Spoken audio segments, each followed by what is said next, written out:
doing well. Welcome back to another episode of Whispering Wikipedia. Today we are whispering about the Roanoke colony. Now this was a colony that was abandoned under mysterious circumstances. I don't know too much about this. I'm relatively going in blind, so I hope you find it as interesting as I do. Before we begin the video, I'd like to remind you that you can watch all of my uploads on my Patreon without the YouTube advertisements. Thank you very much, and without further ado, please get yourself relaxed and comfortable, and let's learn together. The Roanoke colony refers to two attempts by Sir Walter Raleigh to found the first permanent English settlement in North America. The first colony was established at Roanoke Island in 1585 as a military outpost and was evacuated in 1586. The more famous second colony, known as the Lost Colony, began when a new group of settlers under John White arrived on the island in 1587. A relief ship in 1590 found the colony mysteriously abandoned. The fate of the 112 to 121 colonists remains unknown. Roanoke colony was founded by Governor Ralph Lane in 1585 on Roanoke Island in present-day Dare County, North Carolina. Lane's colony was troubled by a lack of supplies and bore relations with some of the local Indian tribes. A resupply mission by Sir Richard Grenville was delayed, so Lane abandoned the colony and returned to England with Sir Francis Drake in 1586. Grenville arrived 2 weeks later and also returned home, leaving behind a small detachment to protect Raleigh's claim. A second expedition led by John White landed on the island in 1587. Sir Walter Raleigh had sent him to establish the city of Raleigh on the Chesapeake Bay. During a stop to check on Grenville's men, ship's pilot Simon Fernandez forced White and his colonists to remain on Roanoke. White returned to England with Fernandez, intending to bring more supplies in 1588. The Anglo-Spanish War delayed his return to Roanoke until 1590, and he found the settlement fortified but abandoned. The cryptic word Croatoan was found carved into the palisade, which White interpreted to mean the colonists had relocated to Croatoan Island. But before he could follow this lead, rough seas and a lost anchor forced the mission to return to England. That attempt became known as the Lost Colony. Speculation that the colonists had a similar assimilated with nearby Indian tribes appears in writings as early as 1605.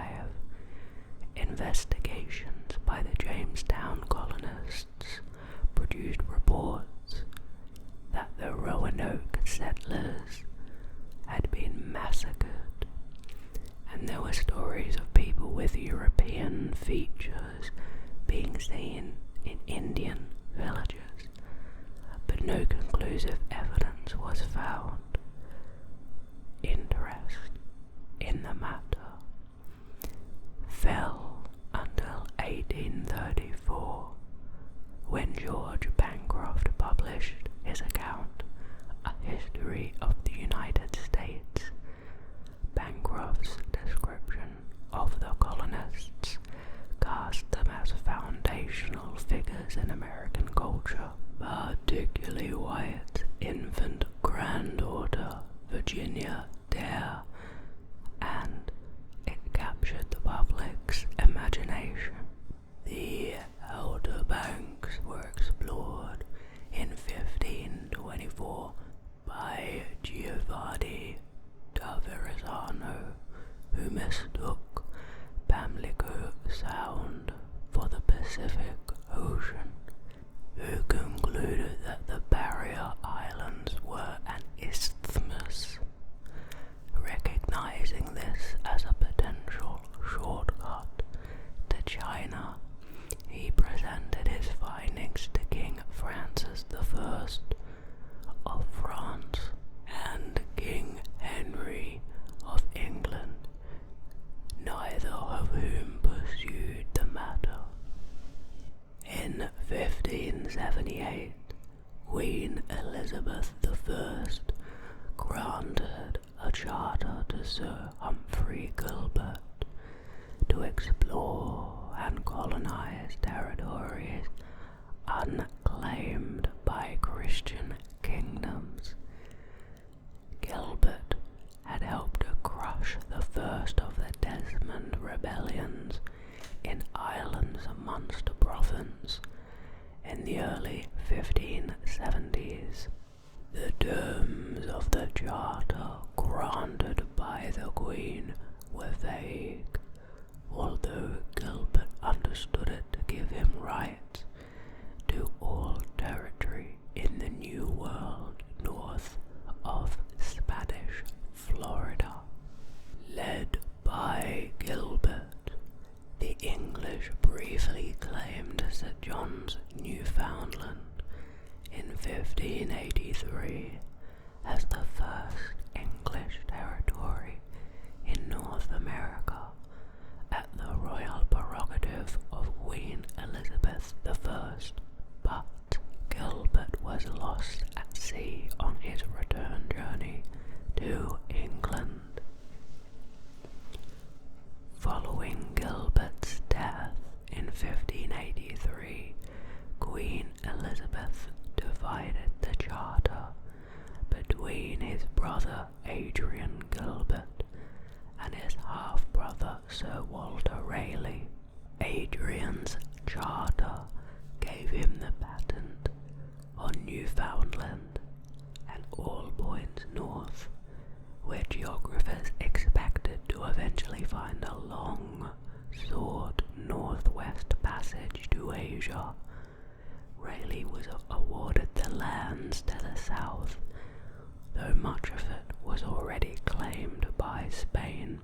Richard Hakluyt, however, had by this time taken notice of Verrazzano's isthmus located within Raleigh's claim, and was campaigning for England to capitalize on the opportunity. Raleigh's charter, issued on March the 25th, 1584, specified that he needed to establish a colony by 1591 or lose his right to colonization. Interesting that that's how it worked. He was to discover, search, find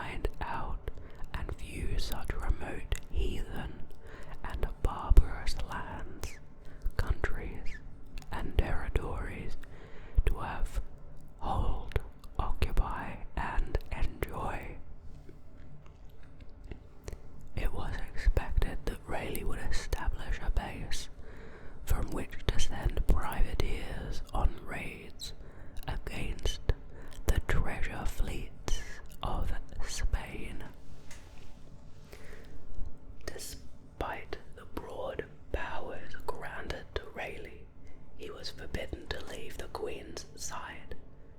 Instead of personally leading voyages to the Americas, he delegated the missions to his associates and oversaw operations from London. Now it's time to learn about the Amadeus Barlow expedition. I haven't looked up how to pronounce that, so if you know how, feel free to tell me in the comments. Raleigh quickly arranged an expedition to explore his claim. It departed on England on April 27th, 1584. The fleet consisted of 2 barks. Philip Amadeus was captain of the larger vessel, with Simon Fernandez as pilot, while Arthur Barlow was in command of the other. There are indications that Thomas Harriot and John White may have participated in the voyage, but no records survive which directly confirm their involvement. The expedition employed a standard route for transatlantic voyages, sailing south to catch trade winds, which carried them westward to the West Indies, where they collected fresh water. The 2 ships then sailed north until July the 4th, when they sighted land at what is now called Cape Fear.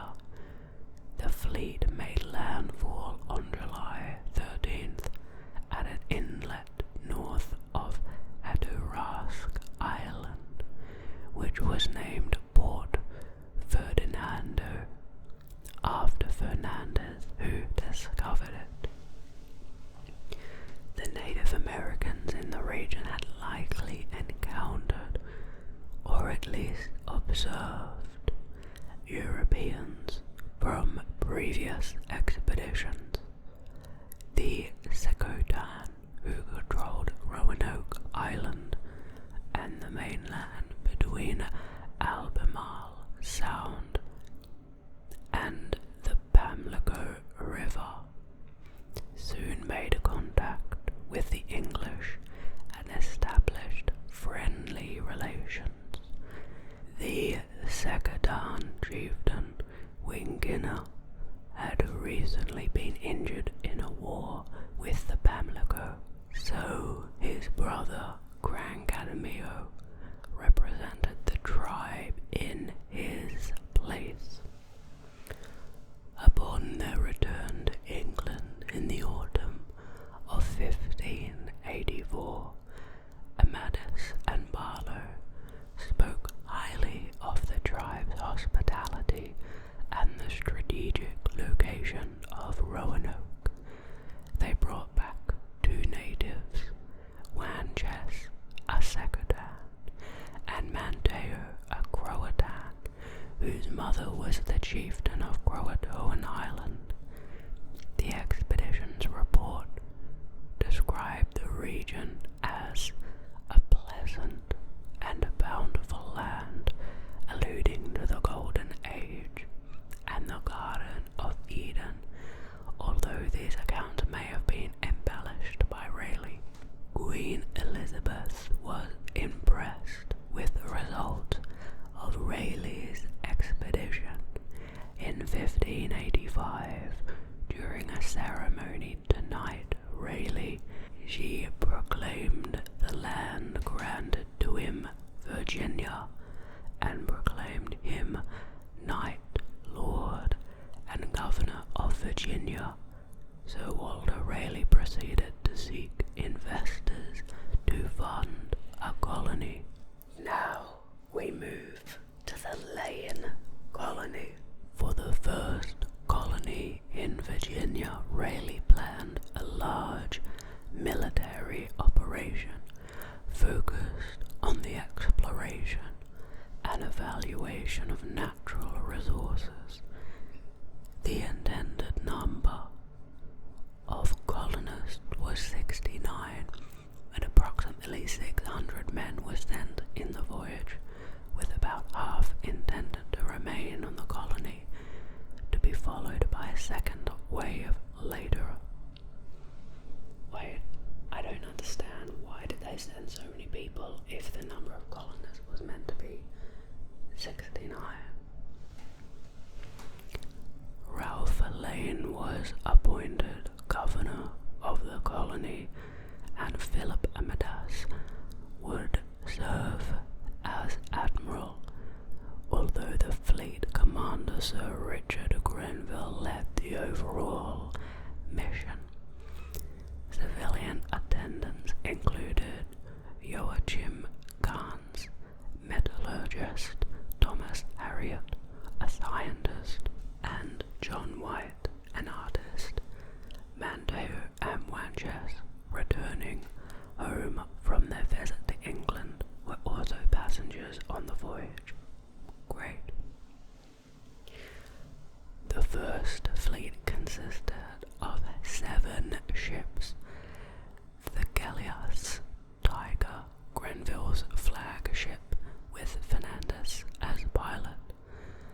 The flyboat Roebuck, captained by John Clark. The Red Lion, underneath the command of George Raymond. The Elizabeth, captained by Thomas Cavendish. The Dorothy, Rayleigh's personal ship, perhaps captained by Arthur Barlow, and 2 small pinnaces or pinnacles. I haven't seen that boat name before. I won't lie. Boats of this period and their various types are pretty unknown to me. It's not a subject I've studied much. I've only really had the opportunity to learn a little bit about colonial history, and that is in the context of Australian colonization, which happened much later than this. Okay. On April 9th, 1585, the fleet departed Plymouth, heading south to the Bay of Biscay. A severe storm off the coast of Portugal separated Tiger from the rest of the fleet and sank one of the pinnacles. Fortunately, Fernandez had a plan for such an occurrence, wherein the ships would meet up at Mosquito, on the south coast of Puerto Rico. Proceeding alone, Tiger made good speed for the Caribbean, arriving at the rendezvous point on May 11th, ahead of the other ships. While awaiting the fleet, Grenville established a base camp where his crew could rest and defend themselves from Spanish forces. Lane's men used the opportunity as practice for building the fortifications that would be needed at the new colony. The crew also set about replacing the lost pinnace or pinnace. I really don't know. Forging nails and sawing local lumber to construct a new ship. That's pretty cool that they have the ability to do that. Elizabeth arrived on May 19th, shortly after the completion of the fort and that pinnace ship. The remainder of the fleet never arrived at Mosquito. At least one of the ships encountered difficulties near Jamaica and ran out of supplies, causing its captain to send 20 of his crew ashore. Eventually, Roebuck, Red Lion, and Dorothy continued to the Outer Banks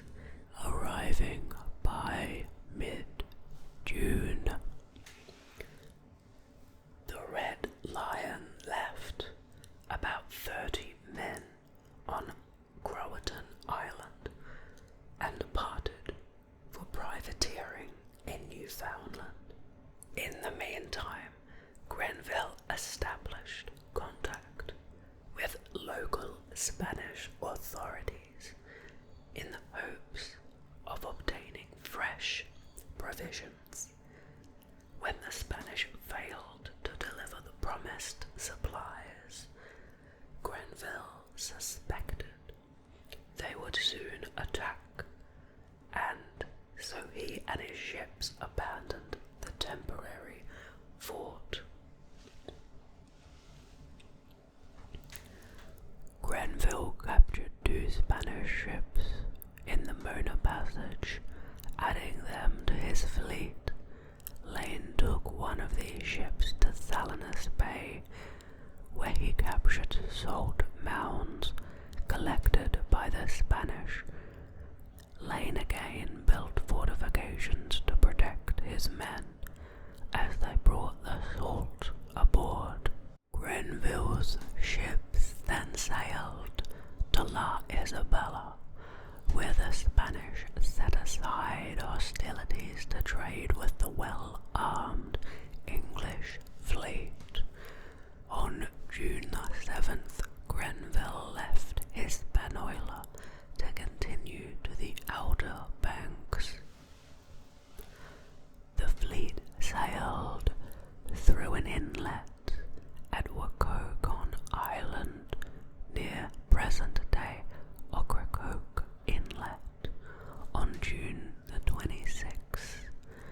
Tiger struck a shoal, ruining most of the food and supplies and nearly destroying the ship. There are indications that Grenville's fleet was supposed to spend the winter with the new colony, perhaps to immediately begin using it as a privateering base. The wreck of Tiger, however, made that impossible. The remaining provisions could not support a settlement as large as had been planned. Moreover, the shallow inlets of the Outer Banks made the region unsuitable as a base for large ships. The colony's top priority would now be to locate a better harbour. After repairs, Tiger continued with the rest of the fleet to Port Ferdinando, where they reunited with Roebuck and Dorothy. The men left behind by Red Lion were presumably also located during this time.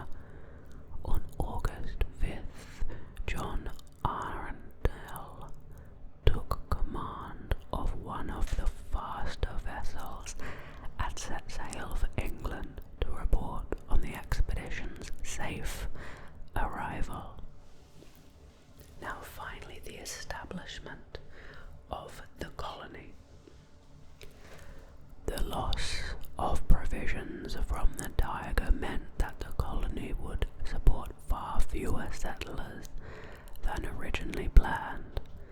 Grenville decided that not only about 100 men would stay with Lane, which would be enough to fulfill the colony's objectives until another fleet scheduled to leave England in June 1585 could deliver a second wave of colonists and supplies.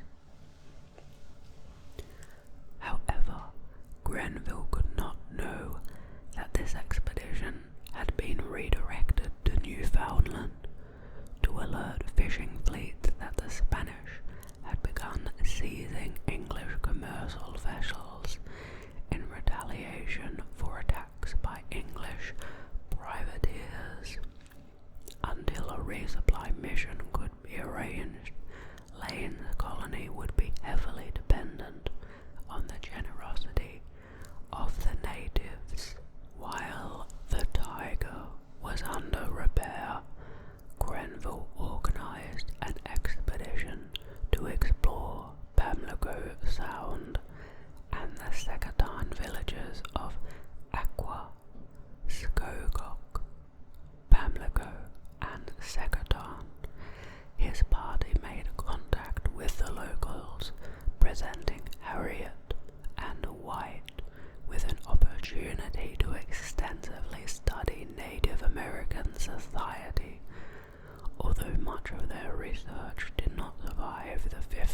engravings of White's illustrations included in the 1590 edition.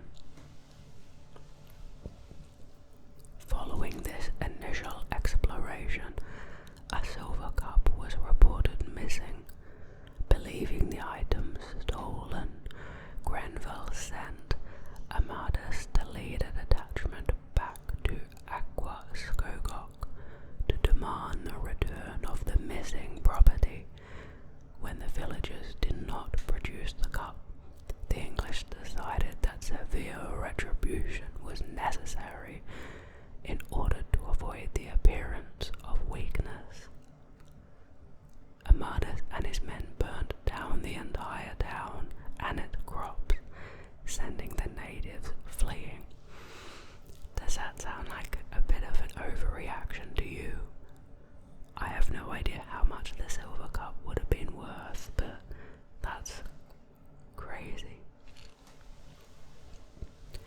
Manteo arranged a meeting for Grenville and Lane with Granganimeo to provide land for the English settlement on Roanoke Island. Both sides agreed that the island was strategically located for access to the ocean and to avoid detection from Spanish patrols. Lane began construction of a fort on the north side of the island. There are no surviving renderings of the Roanoke fort, but it was likely similar in structure to the one at Musquetown. Grenville set sail for England aboard the Tiger on August the 25th, 1585. Days later, in Bermuda, Grenville raided a large Spanish galleon, the Santa Maria de San Vicente, which had become separated from the rest of the fleet. The merchant ship, which Grenville took back to England as a prize, was loaded with enough treasure to make the entire Roanoke expedition profitable, spurring excitement in Queen Elizabeth's court about Raleigh's colonization efforts. The Roebuck left Roanoke on September the 8th, 1585, leaving behind one of the pinnacles under the command of Amadis. Records indicate that 107 men remain with Elaine at the colony. However, historians disagree as to whether White returned to England with Grenville or spent the winter at Roanoke despite his absence from the list of colonists. Now on to exploration. Many of the colonists had joined the mission expecting to discover sources of gold and silver. When no such sources were located, these men became dispirited and decided the entire operation was a waste of their time. The English also researched where the local Native Americans obtained their copper, but ultimately never tracked the metal to its origin. The colonists spent the autumn of 1585 acquiring corn from the neighboring villages to augment their limited supplies. The colony apparently obtained enough corn, along with venison, fish, and oysters, to sustain them through the winter. Little information survives, however, about what transpired at the colony between September 1585 and March 1586, making a full assessment of the winter impossible. The colonists, most likely exhausted by their English provisions and American corn by October, and the resulting monotony of their remaining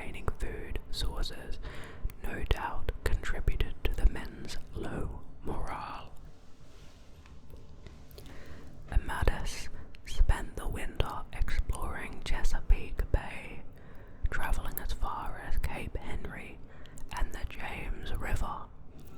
While there, his party made contact with the Chesapeake villages of Chesapeake and Skikoak. The Secretans had described Skikoak as the largest city in the region, possibly leading the English to expect something like the wealthy Inca and Aztec kingdoms encountered by the Spanish. Amadas instead found a more modest settlement, although he was impressed with the area's climate and soil quality. Harriet and Carnes explored the Virginia Territory, meeting Native American tribes and taking stock of natural resources. During his travels, Harriet and his assistants collected data that would eventually be used to produce White's La Virginia Pars map. Although the 16th century science could not explain the phenomena, Harriet noticed that each town the colonists visited quickly suffered a deadly epidemic, which may have been influenza or smallpox. Some of the Secretans suspected the disease was caused by supernatural forces unleashed by the English. When Wingina fell sick, his own people could not treat him, but he recovered after requesting prayers from the English. Impressed, Wingina asked the colonists to share this power with other stricken communities, which only hastened to spread the disease. The epidemic likely had a severe impact on the fall harvest, at a time when Lane's colony would be heavily dependent on its neighbors to supplement its limited food supply. Now to the hostilities and their food shortages. By spring, relations between the Secretan and the colony were strained, most likely due to the colony's over-reliance on Secretan food. The death of Grancanamio, who had become a powerful advocate for the colony, apparently helped to turn Wingina against the English. Wingina changed his name to Pimizapan, the one who watches, suggesting a newly cautious and vigilant policy, and established a new temporary tribal capital on Roanoke Island. The English did not initially recognize that these developments represented a threat to their interests. In March, Lane consulted Pimizapan about a plan to explore the mainland beyond Secretan territory. Pimizapan supported the plan and advised Lane that Roanoke leader Menatonon was meeting with his allies to plan an attack on the English, and that 3,000 warriors had gathered at Roanoke. At the same time, Pimizapan sent word to Menatonon that the English would be coming, ensuring that both sides would expect hostilities. When Lane's well-armed party arrived at Roanoke, he found representatives of the Roanoke, Mangoak, Weabemeok, and Morotok. Since this gathering was not planning an attack, Lane caught them by surprise. He easily captured Menatonon, who informed him that it was Pimizapan who had requested the council in the first place. quickly gained Lane's trust by offering information about lucrative opportunities in lands the English had not yet discovered. He described a rich and powerful king to the northeast, presumably the leader of the Powhatan, warning that Lane should bring a considerable force if he sought to make contact. Minatonon also corroborated rumors Lane had heard about a sea just beyond the head of the Roanoke River, apparently confirming the English's hopes of finding access to the Pacific Ocean. The chief's son, Skiko, described a place to the west called Johannes Temoatan, rich in valuable metal, which Elaine thought could be copper or perhaps even gold. Based on this information, Lane envisioned a detailed plan in which his forces would divide into two groups, one traveling north up the Chowan River, the other along the Atlantic coast, to resettle at Chesapeake Bay. However, he decided to defer this mission until the colony received fresh supplies, which Grenville had promised would arrive by Easter. In the meantime, Lane ransomed Minatonon and had Skiko sent back to Roanoke as a hostage. He proceeded with 40 men for about 100 miles, which is 160 kilometers, up the Roanoke River in search of Johannes Temoatan.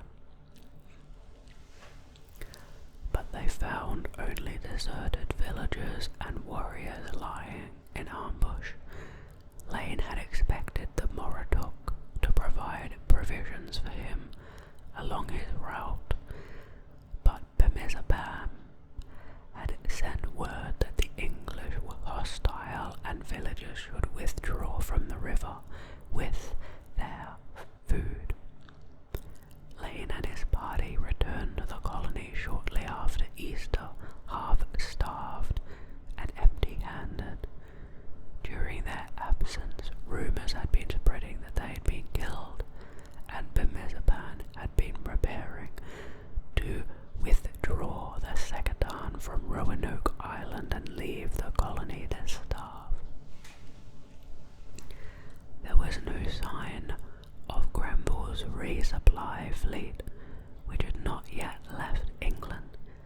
According to Lane, Bemizapan was so surprised that Lane returned alive from the Roanoke River mission that he reconsidered his plans. In Senor, an elder among Bemizapan's council, argued in favor of the English. Later, an envoy from the Minneton informed Lane that the Weah-Pemoak leader, Okisco, had pledged fealty to Queen Elizabeth and Sir Walter Raleigh. This shift in the balance of power in the region further deterred Bemizapan from following through on his plans against the colony. He instead ordered his people to sow crops and build fishing weirs for the settlers. The renewed accord between the English and the Secatan was short-lived. On April the 20th, Ensenor died, depriving the colony of its last advocate in Bemizapan's inner circle. Wanchess had arisen to become a senior advisor, and his time among the English had convinced him that they were a threat. Bemizapan evacuated the Secatan from Roanoke to destroyed their fishing wares and ordered them not to sell food to the English. Left to their own devices, the English had no way to produce enough food to sustain the colony. Lane ordered his men to break up into smaller groups to forage and beg for food in the Outer Banks and the mainland. Lane continued to keep Skiko as a hostage, although Bemizaban met regularly with Skiko and believed him sympathetic to the anti-English cause. Skiko sought to honor his father's intentions of maintaining relations with the colony. Skiko informed Lane that Bemizaban planned to organize a war council meeting on June the 10th with various regional powers. With the copper the Secatan had gained from trading with the colony, Bemizaban was able to offer substantial inducements to other tribes to side with him in a final offensive against the English. Oksiko declined to get involved, although individual Weapi Moaks were permitted to participate. The plan of attack was to ambush Lane and other key leaders as they slept at the colony, and then signal for a general attack on the rest. Based on this information, Lane sent disinformation to the Secatan, indicating that an English fleet had arrived to force Bemizaban's hand. Forced to accelerate his schedule by the possibility of English reinforcements, Bemizaban gathered as many allies as he could for a meeting on May 31st at Tazamongu-Bonki. That evening, Lane attacked the warriors' post at Roanoke, hoping to prevent them from alerting the mainland the following morning. On June the 1st, Lane, his top officers, and 25 men visited Tazamongu-Bonki under the pretense of discussing a Secatan attempt to free Skiko. Once they were admitted into the council, Lane gave the signal for his men to attack. Bemizaban was shot and fled into the woods, but Lane's men caught up to him and brought back his severed head. The head was impaled outside the colony's fort. That's pretty intense. Now we move to the section entitled Evacuation. In June, the colonists made a contact with the fleet of Sir Francis Drake on his way back to England from successful campaigns in Santo Domingo, Cartagena, and St. Augustine. During these raids, Drake had acquired refugees, slaves, and hardware with the intent of delivering them to Rayleigh's colony. Upon learning of the colony's misfortunes, Drake agreed to leave behind 4 months of supplies and one of his ships, the Francis. However, a hurricane hit the Outer Banks, sweeping the Francis out to sea. After the storm, Lane persuaded his men to evacuate the colony, and Drake agreed to take them back to England. Mandio and an associate, Dewey, joined them. 3 of Lane's colonists were left behind and never heard from again. Because the colony was abandoned, it is unclear what became of the slaves and refugees Drake had meant to place there.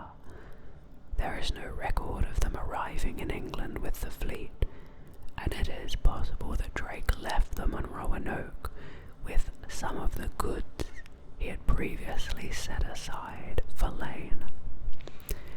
Drake's fleet, along with Lane's colonists, reached England in July of 1586. Upon arrival, the colonists introduced tobacco, maize, and potatoes to England. Now, the section on Grenville's detachment. A single supply ship sent by Raleigh arrived at Roanoke just days after Drake evacuated the colony. The crew could not find any trace of the colonists and left. 2 weeks later, Grenville's relief fleet finally arrived with a year's worth of supplies and reinforcements of 400 men. Grenville conducted an extensive search and interrogated 3 natives, one of whom finally related an account of the evacuation. The fleet returned to England, leaving behind a small detachment of 15 men, both to maintain an English presence and to protect Raleigh's claim to Roanoke Island. According to the Croatoan, this contingent was attacked by an alliance of mainland tribes shortly after Grenville's fleet left.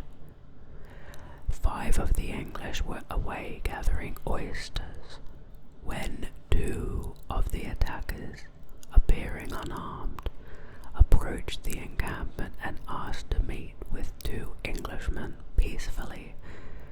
One of the native Americans concealed a wooden sword, which he used to kill an Englishman. Another 28 attackers revealed themselves, but the other Englishman escaped to warn his unit.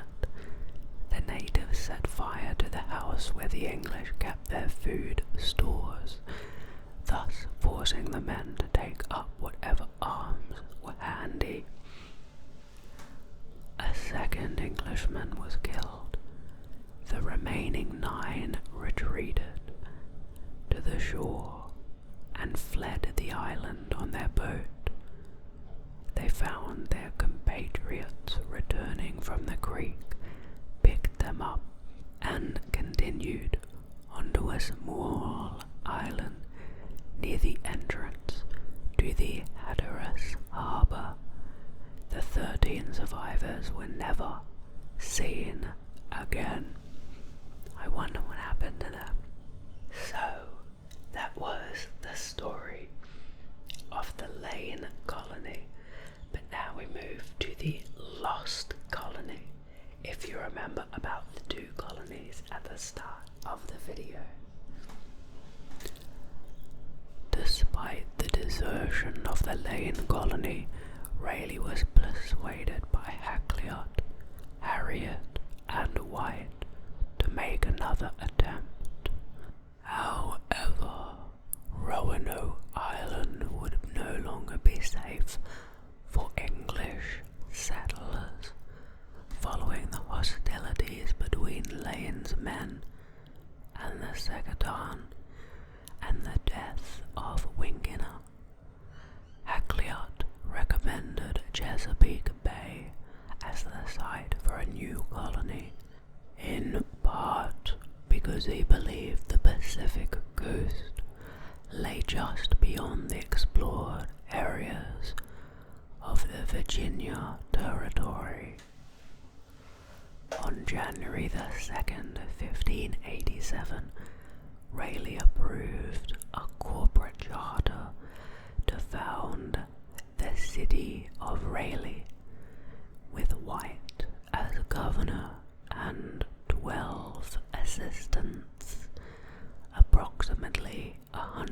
15 people agreed to join the colony, including White's pregnant daughter, Eleanor, and her husband, Ananias Dare. The colonists were largely middle-class Londoners, perhaps seeking to become landed gentry. Landed gentry. What is that? Landed gentry. Oh, I guess I should have known from the name. The historical and Irish and British social class of landowners who could live entirely from rental income, or at least had a country estate. Okay, so, historical landlords, I guess. That's interesting. Manteo and Doway, who had left the Lane colony with Drake's fleet, were also brought along. This time the party included women and children, but no organized military force. The expedition consisted of 3 ships.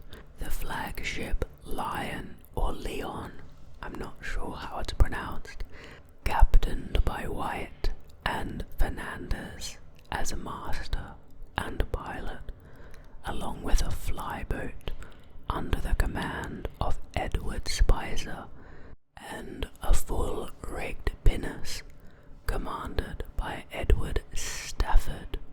The fleet departed on May 8th.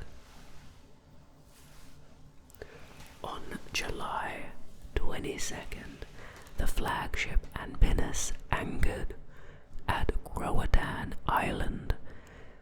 White planned to take 40 men aboard the pinnace to Roanoke, where he would consult with the 15 men stationed there by Grenville, before continuing on to Chesapeake Bay. Once he boarded the pinnace, however, a gentleman on the flagship representing Fernandez ordered the sailors to leave the colonists on Roanoke. The following morning, White's party located the site of Lane's colony. The fort had been dismantled, while the houses stood vacant and overgrown with melons. There was no sign that Grenville's men had ever been there, except for human bones that the White believed were the remains of one of them, killed by Native Americans. Following the arrival on the flyboat on July 25th, all of the colonists disembarked. Shortly thereafter, colonist George Howe was killed by a native while searching alone for crabs in Albemarle Sound. Albemarle Sound. Interesting. White dispatched Stafford to re-establish relations with the Croatoan with the help of Manteo. The Croatoan described how a coalition of mainland tribes led by Wanjes had attacked Grenville's detachment. The colonists attempted to negotiate a truce through the Croatoan, but received no response. On August the 9th, White led a preemptive strike on Tazamongi, but the enemy, fearing reprisal for the death of Howe, had withdrawn from the village, and the English accidentally attacked Croatoan looters. Manteo again smoothed relations between the colonists and the Croatoan. For his service to the colony, Mantua was baptized and named Lord of Roanoke and Tazamongu Ponki.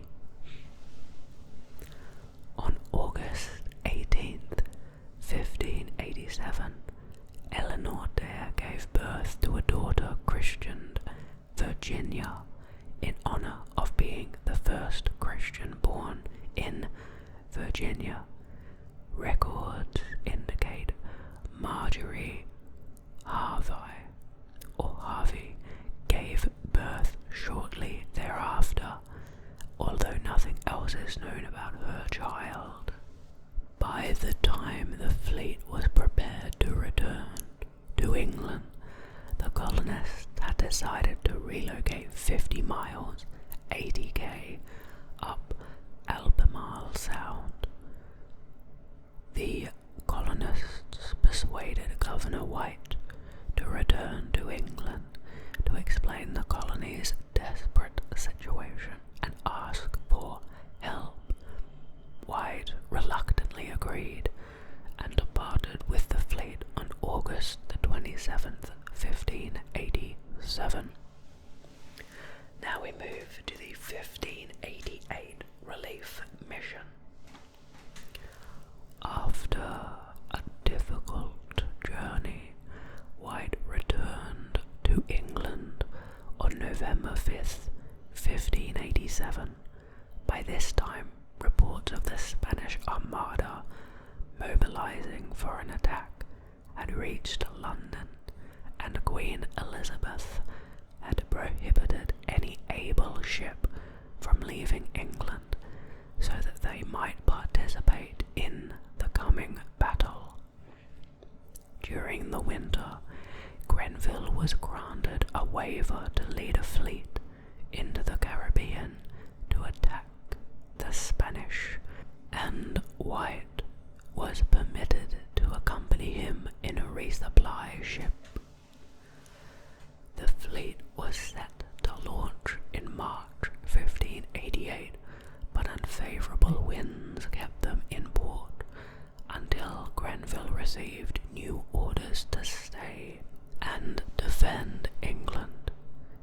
Two of the smaller ships in Grenville's fleet, the Brave and the Roe, were deemed unsuitable for combat, and White was permitted to take them to Roanoke.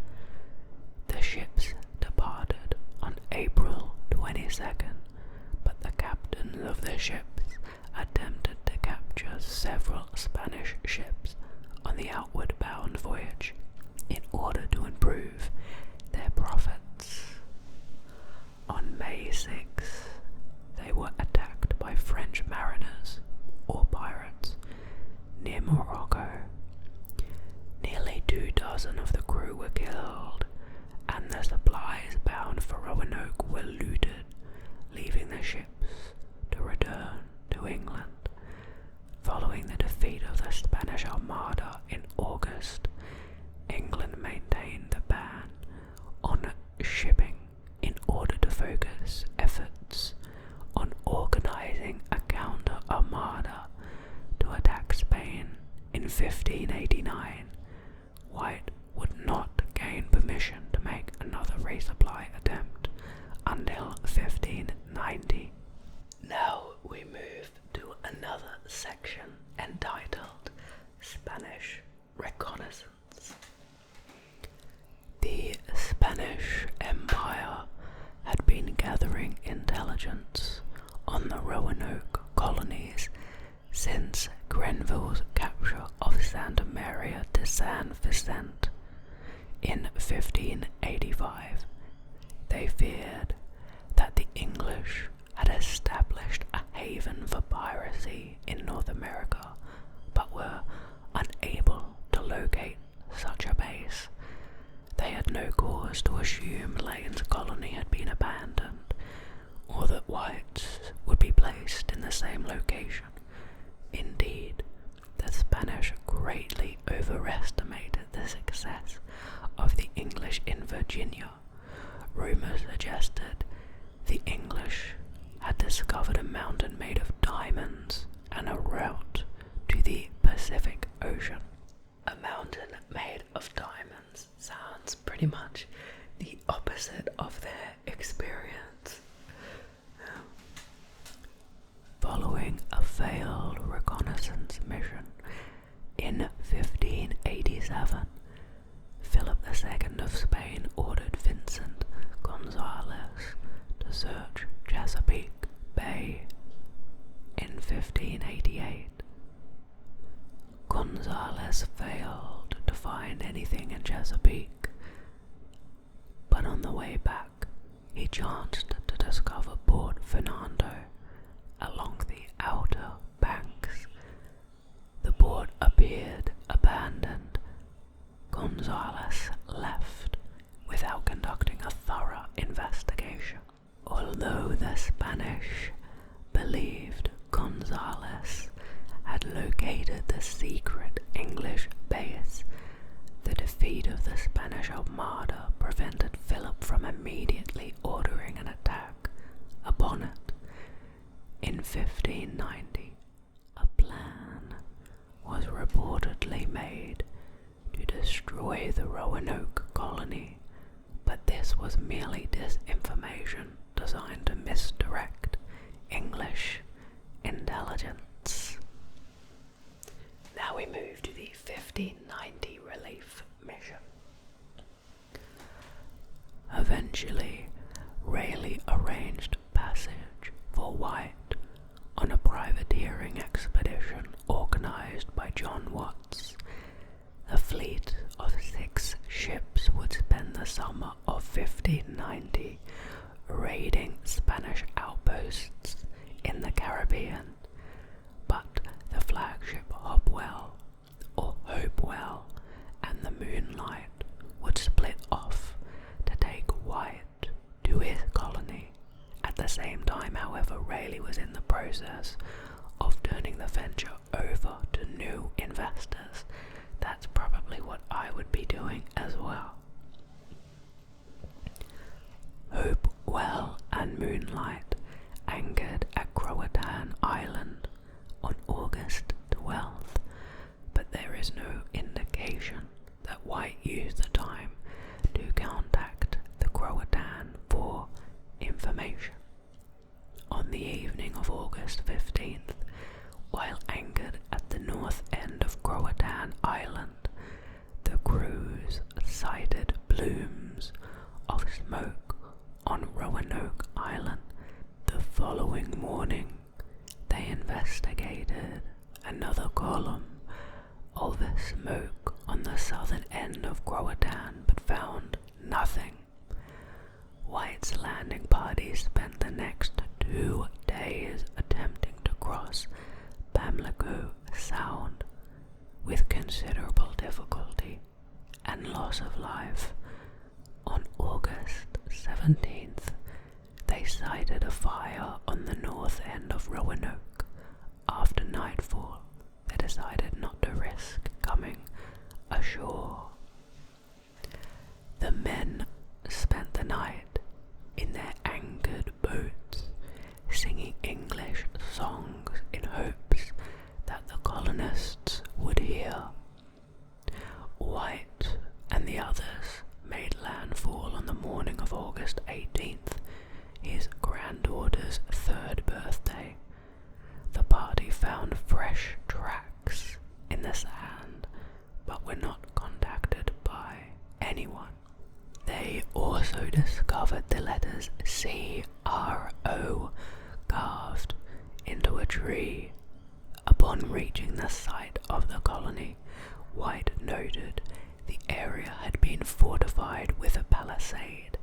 Near the entrance of the fencing, the word Croatoan was carved in one of the posts.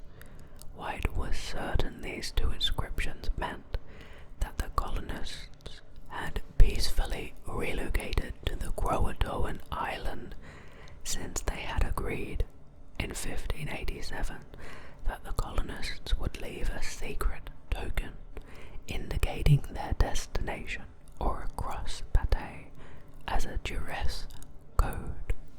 Within the palisade, the search party found that houses had been dismantled and anything that could be carried had been removed.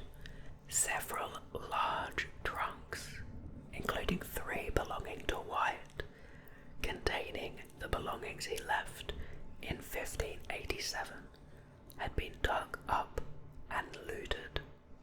None of the colony's boats could be found along the shore. The party returned to Hopewell that evening, and plans were made to return to Croatoan the following day. However, Hopewell's anchor cable snapped, leaving the ship with only one working cable and anchor. The search mission could not continue given the considerable risk of shipwreck. Moonlight set off for England, but the crew of Hopewell offered a compromise with Wyatt, in which they would spend winter in the Caribbean and return to the Outer Banks in the spring of 1591. This plan fell through, forcing them to stop for supplies in the Azores.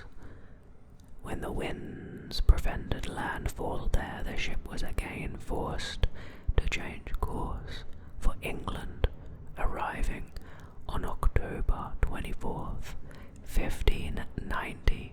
Now we have the many investigations into Roanoke, starting with the 1595 to 1602 Walter Raleigh investigation. Although White failed to locate his colonists in 1590, his report suggested they had simply relocated and might yet be found alive. However, it served Raleigh's purposes to keep the matter in doubt. So long as the settlers could not be proven dead, he could legally maintain his claim on Virginia. Nevertheless, a 1594 petition was made to declare Ananias Dare legally dead so that his son, John Dare, could inherit his estate. The petition was granted in 1597. During Raleigh's first transatlantic voyage in 1595, he claimed to be in search for his lost colonists, although he later admitted this was misinformation to cover his search for El Dorado. On the return voyage, he sailed past the Outer Banks and later claimed that weather had prevented him from landing. Raleigh later sought to enforce his monopoly on Virginia, based on the potential survival of the Roanoke colonists, when the price of sassafras skyrocketed. He funded a 1602 mission to the Outer Banks with the stated goal of resuming the search, led by Samuel Mace. This expedition differed from previous voyages in that Raleigh bought his own ship and guaranteed the sailors' wages so that they would not be distracted by privateering.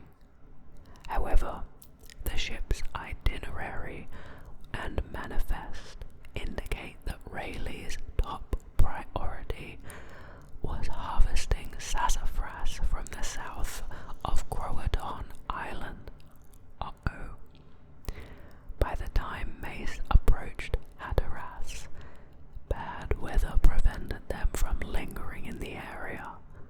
In 1603, Raleigh was implicated in the main plot and arrested for treason against King James, effectively ending his Virginia charter. Now in 1603 by Bartholomew Gilbert, was one final expedition with the intention of finding the Roanoke colonists, led by Bartholomew Gilbert. Their intended destination was Chesapeake Bay, but bad weather forced them to land in an unspecified location near there. The landing team, including Gilbert himself, was killed by a group of Native Americans for unknown reasons on July 29th. The remaining crew were forced to return to England empty-handed. Now John Smith, between 1607 and 09, following the establishment of the Jamestown settlement in 1607, John Smith was captured by Powhatan and met with both their leader, Wahan Sechukawa, often referred to as Chief Powhatan, and his brother Opechancanough, or Opechancanough. They described to him a place called Okanahonan, where men wore European-style clothing, and a nun, which featured walled houses. Later, after Smith returned to the colony, he made arrangements with Wowin Chopunk, the king of Pasiphae, to investigate Panawick. Also, my apologies for all of these names. I am Australian and do not have much experience with the phonetics of Indigenous American words. Another place reportedly inhabited by men in European dress. The colony produced a crude map of the region with labels for these villages. The map also featured a place called Pakrakanik. In the summer of 1608, Smith sent a letter about this information, along with the map, back to England. The original map is now lost, but a copy was obtained by Pedro de Zuniga, the Spanish ambassador to England, who passed it on to Philip III of Spain. The copy, now commonly referred to as Zuniga's map, was rediscovered in 1890. Wow, interesting. Smith planned to explore Pakrakanik, but a dispute with the Pasiphae ended the mission before it could begin. He also dispatched 2 search parties, possibly to look for the other villages reported to him, with instructions to find the lost company of Sir Walter Rowley. Neither groups could find any sign of the Roanoke colonists living in the area. By May of 1609, word had reached England's Royal Council for Virginia that the 1587 colonists had been massacred by the Wahan Senecal. The source of this allegation is unknown. Machomps, Wahan Senecal's brother-in-law, is known to have provided information about Virginia, and he had recently arrived in England. It has been speculated that the same voyage could have also delivered a letter from Smith, although no evidence for this exists. Based on this intelligence, as well as Smith's earlier report, the council drafted orders for the Jamestown colony to relocate. These letters recommended Ohanahorn, near the mouth of the Joanne River, as a new base. Among the purported advantages of this location were proximity to Ritchie copper mines, where 4 of Rayleigh's colonists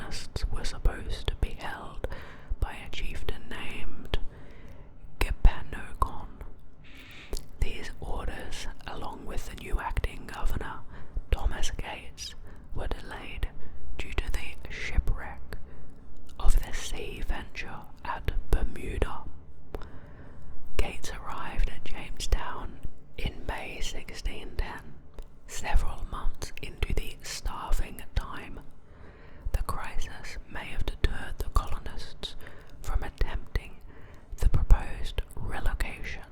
An expedition was sent to the Joanne River, but there was no record of its findings. Now, most interestingly, let's look at the hypothesis about the colony's disappearance. Without evidence of the lost colony's relocation or destruction, speculation about their fate has endured since the 1590s.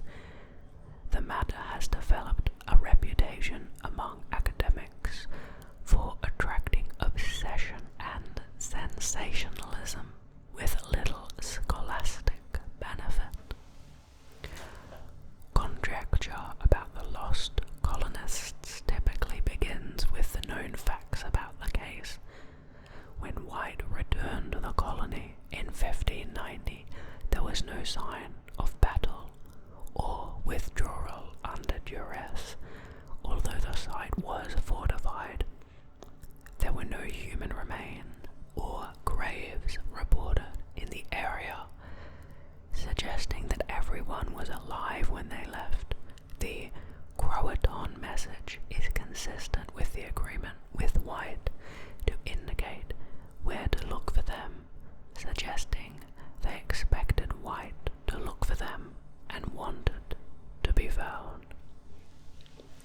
Now the theory of the Powhatan attack at Chesapeake Bay. David Piers Quinn concluded that the 1587 colonists sought to relocate to their original destination, Chesapeake Bay, using the pinnace and other small boats to transport themselves and their belongings. A small group would have been stationed at Croatoan to await White's return and direct him. Following White's failure to locate any of the colonists, the main body of the colonists would have quickly assimilated with the Chesapeakeans, while the lookouts on Croatoan would have blended into the Croatoan tribe. Quinn suggested that Samuel Mace's 1602 voyage might have ventured into Chesapeake Bay and kidnapped Powhatans to bring back to England. From there, these abductees would be able to communicate with Thomas Harriot and might reveal that Europeans were living in the region. Quinn evidently believed circumstances such as these were necessary to explain optimism about the colonists' survival after 1603. Although Strachey accused Wahun Senekau of slaughtering the colonists and Chesapeakeans in separate passages, Quinn decided that these events occurred in a single attack on an integrated community. In April 1607, he supposed that Wahun Senekau could have been seeking revenge for the speculative kidnappings by Mace. In Quinn's estimation, John Smith was the first to learn of the massacre, but for political considerations, he quietly reported it directly to King James, rather than reveal it in his published writings.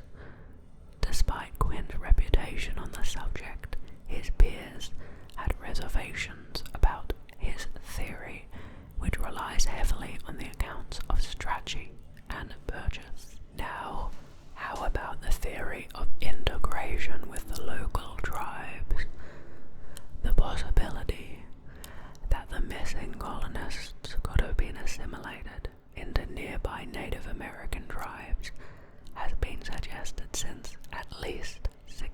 1805. If this integration was successful, the assimilated colonists would gradually exhaust their European supplies and discard European culture as Algonquian lifestyle became more convenient. Colonial-era Europeans observed that many people removed from European society by Native Americans for substantial periods of time, even if captured or enslaved, were reluctant to return. The reverse was seldom true. That's very interesting. Therefore, it is reasonable to postulate that if the colonists were assimilated, they or their descendants would not seek reintegration with subsequent English settlers. This leaves open the question of which tribe or tribes the colonists assimilated into. It is widely accepted that the Croatoan were ancestors of the 18th century Hatteras, although evidence of this is circumstantial. The present-day Hatteras tribe identifies as descendants of both the Croatoan and the lost colonists by the way of the Hatteras. That's interesting.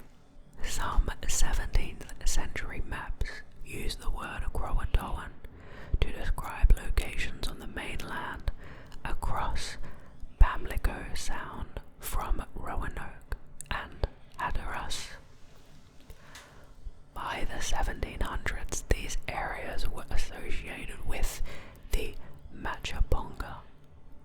Oral traditions and legends about the migration of the Croatoan through the mainland are prevalent in eastern North Carolina. For example, the legend of the Coherie in Sampson County was transcribed by Ernest M. Bullitt in 1950. More famously, in the 1880s, state legislator Hamilton Macmillan proposed that the Native American community in Robeson County, then considered free people of color, retain surnames and linguistic characteristics from the 1587 colonists. His efforts convinced the North Carolina legislature to confer tribal recognition to the community in 1885 with the new designation of Croatoan. The tribe petitioned to be renamed in 1911, eventually settling on the name Lumbee in 1956. Other tribes purportedly linked to the Roanoke colonists include the Catawba and the Coherie. But how about an attempt to return to England? The colonists could have decided to rescue themselves by sailing for England in the pinnace left behind by the 1587 expedition. If such an effort was made, the ship could have been lost, with all hands at sea, accounting for the absence of both the ship and any trace of the colonists. It is plausible that the colony included sailors qualified to attempt the return voyage. Little is known about the pinnace, but ships of its size were capable of making the trip, although they typically did so alongside other vessels. The colonists may have feared that taking a standard route across the Atlantic Ocean with a stop in the Caribbean would place them at risk of a Spanish attack, and thus chosen to attempt a direct course to England instead.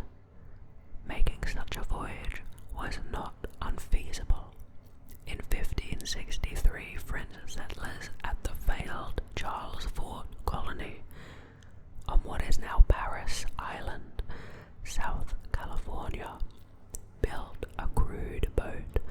and successfully, albeit desperately, returned to Europe. Alternatively, the Roanoke colonists could have sailed north along the coast in the hopes of making contact with English fishing fleets in the Gulf of Maine. The pinnace would not have been large enough to carry all of the colonists. Additionally, the provisions needed for a transatlantic voyage would further restrict the number of passengers. The colonists may have possessed the resources to construct another seaworthy vessel using local lumber and spare parts from the pinnace.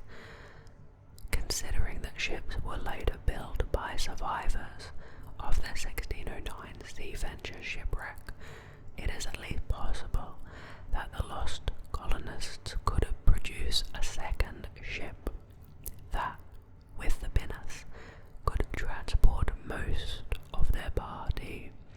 Even in these ideal conditions, however, at least some colonists would have remained in Virginia, leaving open the question of what became of them. Now, a section on conspiracy against Raleigh. Anthropologist Lee Miller proposed that Sir Francis Walsingham, Simon Fernandez, Edward Strafford, and others participated in a conspiracy to maroon the 1587 colonists at Roanoke. The purpose of this plot, she argued, was to undermine Walter Raleigh, whose activities supposedly interfered with Walsingham's covert machinations to make England a Protestant world power at the expense of Spain and other Catholic nations. This conspiracy would have impeded Raleigh and White from dispatching a relief mission until Walsingham's death in 1590.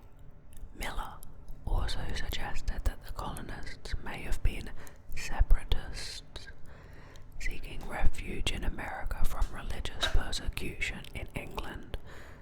Raleigh expressed sympathy for the separatists, while Walsingham considered them a threat to be eliminated.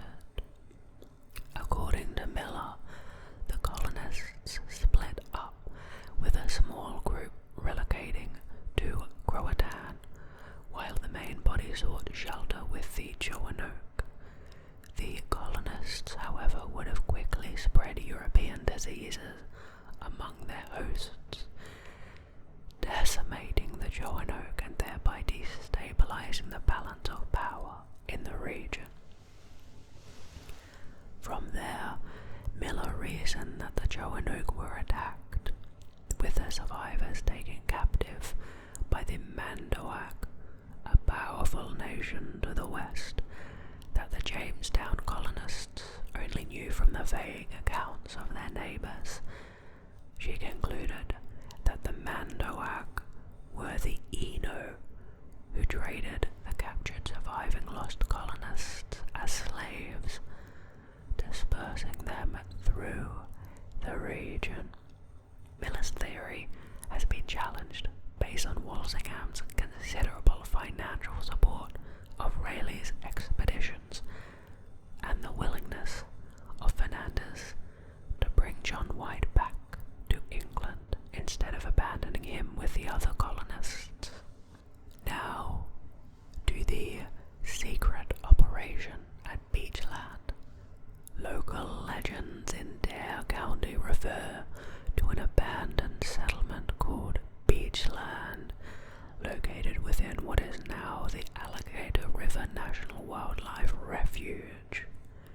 The area has had reports of small coffins, some with Christian markings, encouraging speculation of a link to the lost colony. Based on these legends, engineer Philip McMullen and amateur archaeologist Fred Willard concluded that Walter Raleigh dispatched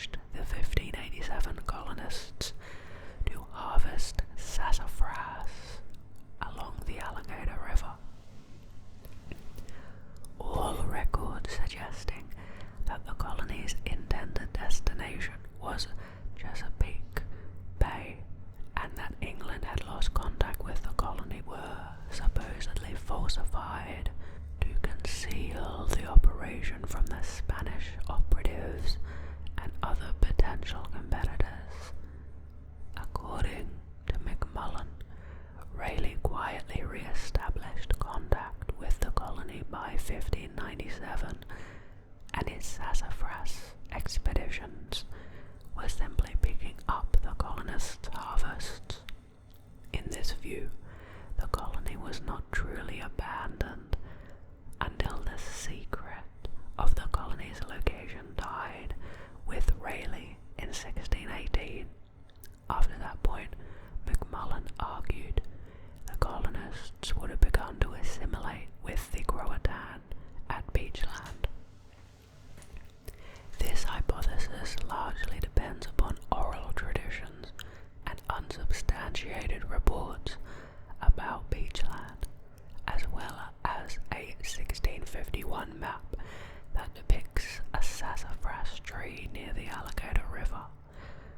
A significant problem with the hypothesis is that Rayleigh supposedly planned a sassafras farm in 1587 to capitalize on a dramatic increase in crop prices so that he could quickly compensate for the great expense of the failed 1585 colony. The proposed financial motivation overlooks the fact that Richard Grenville's privateering recovered the cost of the 1585 expedition. Additionally, sassafras prices did not skyrocket in value until the late 1590s, well after the establishment of the 1587 colony. How about the theory of a Spanish attack? Paul Green, while collecting material for a 1937 stage play, noticed that Spanish records from the period contained abundant references to Rayleigh and his settlements. Spanish forces knew of English plans to establish a new Virginia base in 1587 and were searching for it before white colonists had even arrived. The Spanish Empire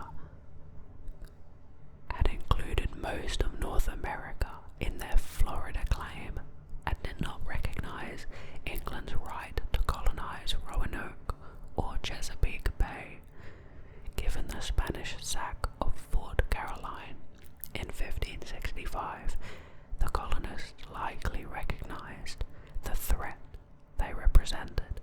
However, the Spanish were still searching for the colony in Chesapeake Bay as late as 1600, suggesting that they were also unaware of its fate.